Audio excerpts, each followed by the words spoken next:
Bueno, hoy nos toca analizar un texto que es cortito, pero con mucho jugo. Muchísimo. Tenemos un fragmento del libro de Apocalipsis, un mensaje directo a una comunidad en una ciudad llamada Pérgamo.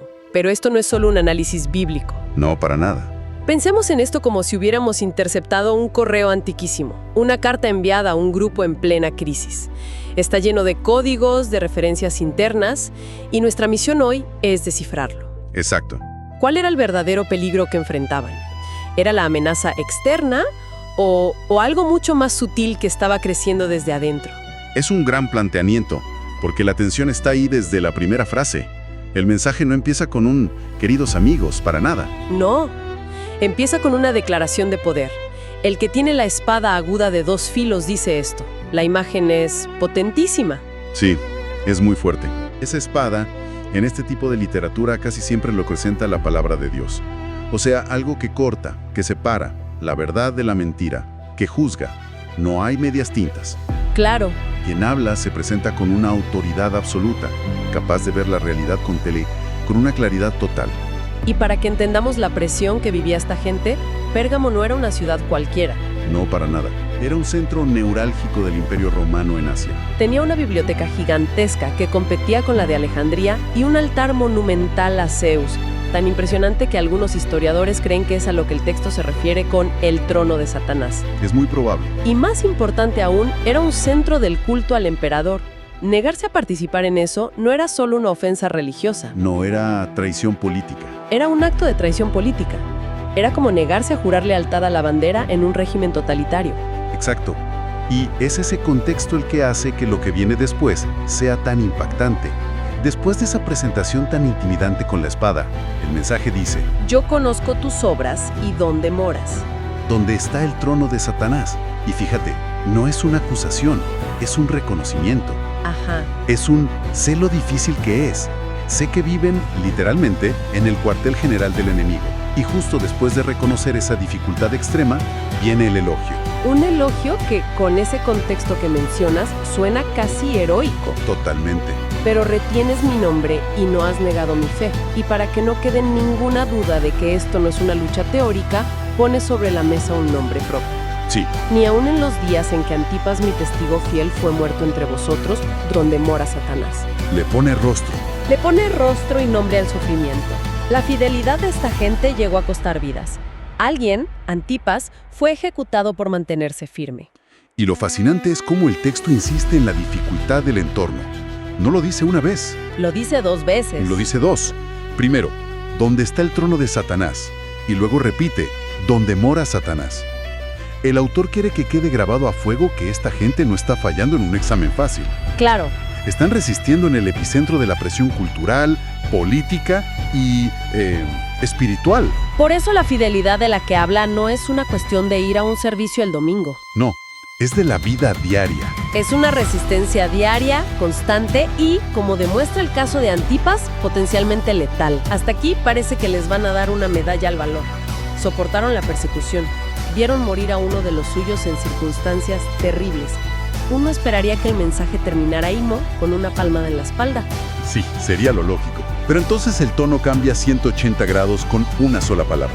Pero. Ese pero es el eje de todo el mensaje. Y revela que el mayor peligro para la comunidad no venía del altar de Zeus. Ni de los soldados romanos, venía de adentro. El versículo 14 lo deja clarísimo. Pero tengo unas pocas cosas contra ti, que tienes ahí a los que retienen la doctrina de Balaam. El problema no es una invasión, es una infección. Es una infección, exactamente. Un momento, aquí me surge una duda, porque me parece un poco injusto. A ver.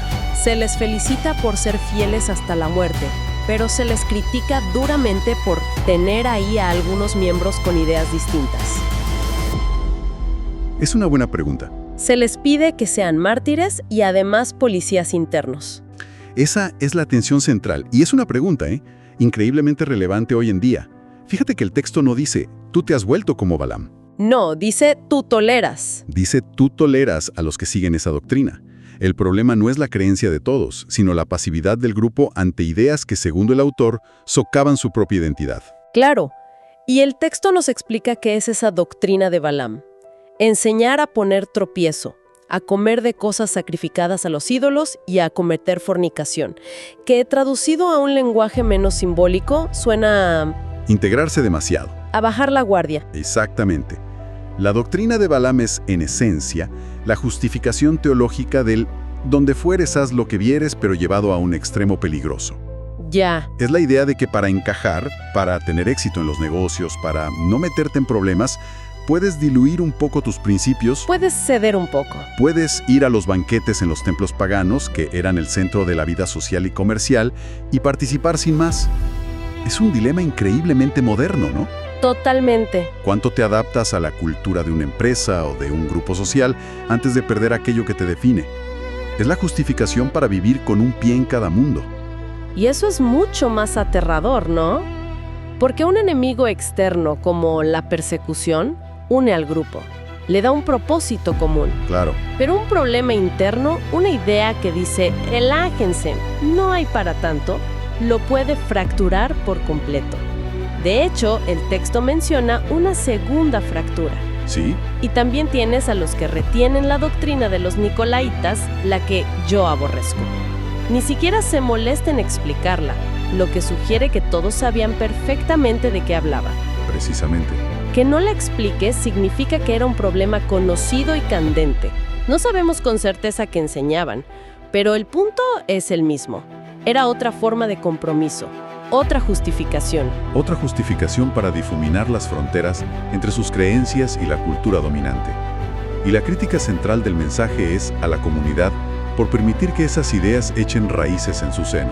Entiendo. La falta no es de creencia, es de valentía para confrontar lo que está mal adentro. Entonces, ante este problema de tolerancia pasiva, la solución que se propone es drástica. No hay un plan de 5 pasos, ni se sugiere un comité de diálogo. No, nada de eso. El versículo 16 es un golpe en la mesa. Por tanto, arrepiéntete. Es un llamado a la acción inmediato y radical. Arrepentirse aquí no es solo sentirse mal, es cambiar de dirección, dar media vuelta, es pasar de la pasividad a la acción. Sí, y la advertencia que sigue muestra la urgencia. Pues si no, vendré a ti pronto y pelearé contra ellos con la espada de mi boca. Aquí la distinción en el lenguaje es fascinante. La advertencia es para toda la iglesia, vendré a ti. Pero la pelea es específicamente contra un subgrupo. Contra ellos. Pelearé contra ellos, los que sostienen esas doctrinas. ¿Qué nos dice eso? Nos dice algo fundamental sobre la responsabilidad comunitaria. El mensaje es, este es su problema para resolver. Tienen que limpiar su propia casa. Ajá. Si la comunidad no asume su responsabilidad de corregir el rumbo y confrontar esas enseñanzas, entonces la autoridad externa intervendrá. Pero esa intervención no será quirúrgica. No será limpia. No, y no será indolora para el resto. El vendré a ti implica que toda la comunidad sufrirá una crisis por su inacción. Y fíjate en el arma que usará. La espada de mi boca. De nuevo, Se cierra el círculo. La misma espada de la autoridad que se presentó al principio es la que vuelve para ejecutar el juicio. exactamente. La palabra que revela la verdad y elogia la fidelidad es la misma que corta de raíz el engaño y el compromiso. Claro. No es una violencia física, es un acto de juicio a través de la verdad. Una verdad tan poderosa que separa y purifica.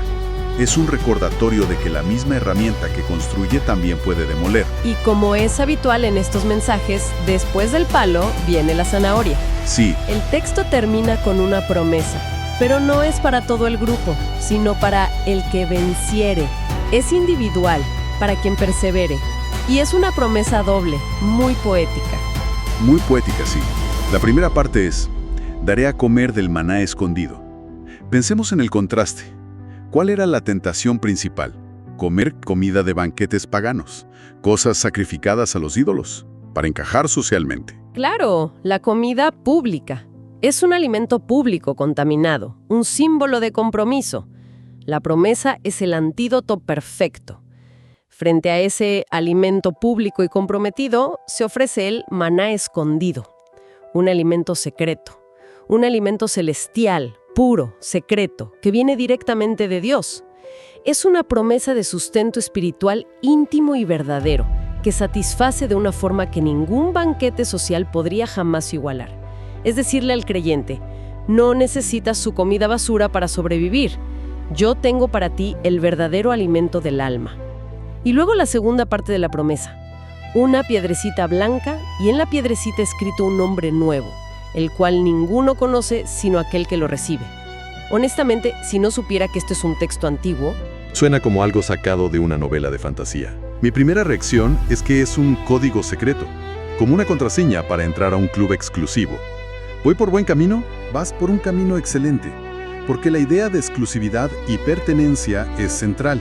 Los historiadores nos dan varias pistas. Una piedra blanca en un juicio antiguo podía significar un veredicto de inocente. ¿de absolución? De absolución. También podía ser una especie de boleto, una tésera, que te daba acceso a un evento privado. Ajá. Así que, en parte, es una promesa de ser absuelto en el juicio final y de tener acceso garantizado al banquete celestial. Ok, eso tiene sentido. Veredicto de inocencia y pase VIP, todo en uno. Pero, ¿y lo del nombre nuevo que solo conoce quien lo recibe? Eso suena mucho más personal. Ahí está el corazón de la promesa. Un nombre en el mundo antiguo no era solo una etiqueta. Representaba tu esencia, tu carácter, tu identidad. Lo que eres en verdad. Exacto. Que te den un nombre nuevo significa que te dan una identidad nueva. Y que ese nombre sea secreto, conocido solo entre tú y la divinidad, habla de una intimidad radical. Claro. Piensa en el contexto. Vives en el trono de Satanás, un mundo que intenta definirte por tu sumisión al imperio, por tus miedos, por tus compromisos. Y la promesa es otra cosa. No importa cómo te llamen ellos, no importa cómo intenten definirte. Yo te daré tu verdadera identidad, una identidad forjada en la fidelidad, segura, inquebrantable y conocida solo en nuestra relación. Es la máxima seguridad de pertenencia en medio de un mundo hostil. Entonces, resumiendo el mensaje completo que hemos descifrado, empieza con un reconocimiento a una fidelidad heroica frente a una presión externa brutal. Sí. Luego, gira y lanza una crítica durísima, no por falta de fe, sino por la tolerancia a ideas internas que diluyen esa fe. Y termina con una promesa increíblemente íntima de sustento y de una nueva identidad segura para quien logre resistir ambas presiones, la de afuera y la de adentro. Perfectamente resumido. Es un mensaje sobre un equilibrio muy delicado. Y esto nos lleva directamente a una reflexión que va mucho más allá de la Pérgamo del siglo I. A ver. Lo que se critica aquí es a una comunidad por lo que tolera. Esto plantea una pregunta fundamental para cualquier grupo con una identidad fuerte hoy en día. ¿Te refieres a una empresa, un partido político, un movimiento social? A cualquiera de ellos. Piensa en una startup de tecnología que nace con una misión casi purista, con un "no haremos el mal" como lema. Claro, al principio todos reman en la misma dirección, pero a medida que crece, contrata más gente, busca más financiación, empiezan a aparecer voces que dicen, bueno, si hacemos esta pequeña concesión con los datos de los usuarios, podemos crecer un 30%. O si suavizamos nuestra postura en este tema, podemos conseguir a este gran cliente. Exacto. Esas son las doctrinas de Balaam del siglo XXI. Es una tensión constante. Si te cierras demasiado, te vuelves un culto, irrelevante. Ajá. Si te abres demasiado, corres el riesgo de convertirte en aquello contra lo que luchabas, de perder el alma que te hacía especial. Precisamente. ¿En qué punto la tolerancia a puntos de vista divergentes se convierte en un compromiso que aniquila la identidad y el propósito del grupo? ¿Dónde está la línea? Cuando el deseo de ser inclusivo y pragmático termina por borrar las líneas que definían tu misión. El mensaje a Pérgamo sugiere, de forma bastante radical, que hay un punto en el que la pasividad frente a ideas que socavan el núcleo de tu identidad se convierte en una falta grave, casi una traición. ¡Guau! Es la cuerda floja sobre la que camina toda organización con valores. El equilibrio eterno entre mantener las fronteras necesarias para la identidad y construir los puentes necesarios para el crecimiento. Y encontrar ese punto de equilibrio sigue siendo, 2000 años después, el desafío más difícil.